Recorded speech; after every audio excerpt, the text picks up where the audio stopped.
And welcome to the first in this 10 tech tasks to prepare for recovery video blog series. So firstly, I just wanted to thank Rebecca from Tourism eSchools for the inspiration for getting this pulled together and put online. So the idea behind this series is that it's to give you 10 practical tasks that you can do right now to prepare your business for recovery in the technology sense. These might be things that really need to happen, or these might be things that you've been putting off for a while but that you can do now that will actually aid you in the future. So there's a couple of rules with these.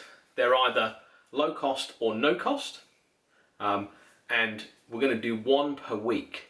And the idea behind that is that it's going to allow you actually time to do the task and then come back next week. So it's practical, it's proactive tasks that you can be getting on with and filling your time.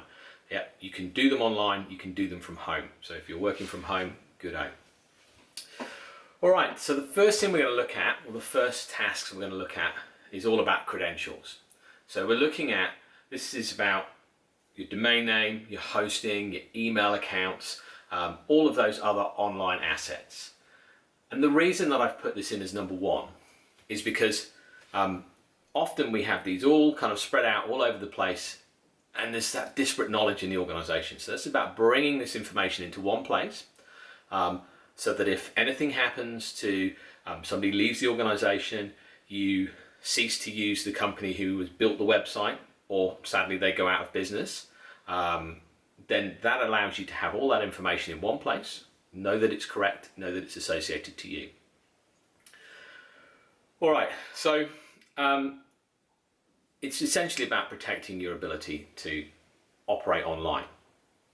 So I've created a checklist that's downloadable below. It's a PDF, and all you're going to do is you're going to work through that PDF and you're going to fill that information in. Now, in there, in the PDF, if you don't have access to that information, I've actually tried to provide a way to get it. And often that requires you going back and talking to the company who set up the website or who set up the account for you. So the first thing that we're going to look at is domain names. So obviously we all know what a domain name is. That is your address online. It's like your street address. Yeah? It's how people find you. Okay, so your domain name is generally, or will always be hosted. Yeah, so there will be a company who registers that on your behalf. So there will be an account where that lives. So you're going to need to have access to that account. So in the document, you're going to put in the domain name. You're going to find out who the domain host is. If you don't know, then you're going to go to the person who developed the website for you, and you're going to ask them that question. You need to have access to the account where the domain is hosted. Yep. So there will be a username and a password for that account. So you're going to need that. Now, often companies who register these things on your behalf, like a reseller, will put it into a group account. So that you don't want, because if they cease trading, then you'd lose access to that account. You need to have it in an account that is owned by you. So the second thing you're going to look at is domain registration details. So every domain belongs to an organization. Now, what I often see is that domains are registered by the company who set up the website. Now with .com.au domains, that's not so much of a problem because it has to be associated to the business who owns it, but with .com domains it can be an issue. Okay, so you need to make sure that you're the registrant your company is the registrant on the domain, but also that the recovery email for that domain is correct, because it might be that that person has since left the organization and that email does not exist anymore. So better to know what the problem is before it becomes a problem, and you can fix it. Yep. I've also included in there some the ability to go and find that information, and then also in the useful links in the document is 2 places you can go if you're having problems with your domain. So thirdly, DNS settings or domain name settings. So your DNS settings are generally hosted by the company who registered your domain. And the DNS settings tell computers or people who are looking for your website or where to send an email, they tell it where it needs to go. So if you think of your domain name like your street address, well, your DNS settings are like a map, a grid reference for your street address. Yeah. And it will tell people where the web server is for your website, where to send emails, who's allowed to send emails from your domain. Okay, so you're going to hop onto the Google Toolbox, you're going to search out your domain, you're going to download all that information and drop it onto the form. So third is your web hosting and your server.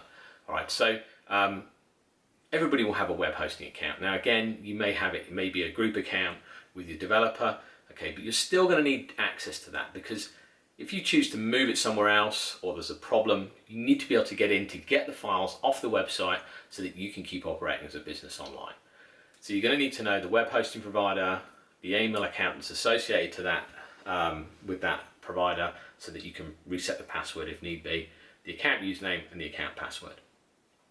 Next is your website itself and the content management system. Most websites these days have a content management system.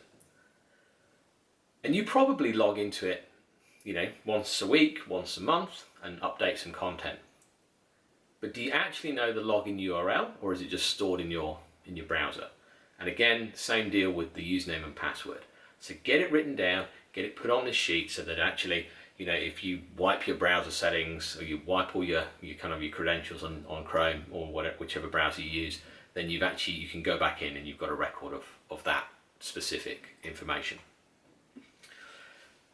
Then we're going to look at Google Analytics. So Google Analytics tracks all the traffic through your website. Most people have it set up on their website. If you don't, you need to get it set up or something similar.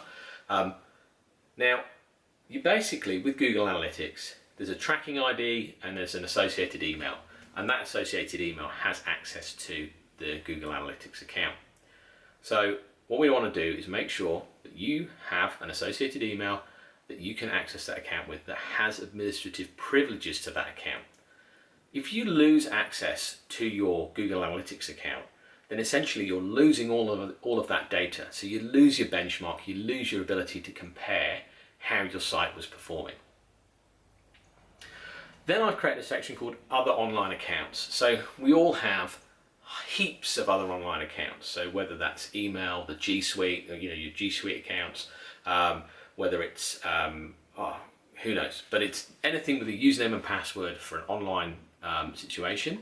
Then what I've done is I've created an additional form that you can then just fill in, populate that information, and that's got it all in one place for you. So it actually makes you super robust.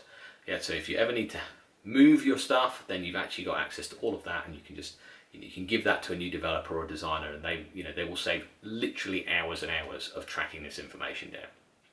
All right, so I will say one thing once you've completed this, make sure you store this in a secure folder. Yeah, because this is all of your online credentials together. So make sure you store it in a secure folder, and don't ever email it to me. Email it to anybody as a plain document. What you're going to do is you're going to encrypt it and then email it to them.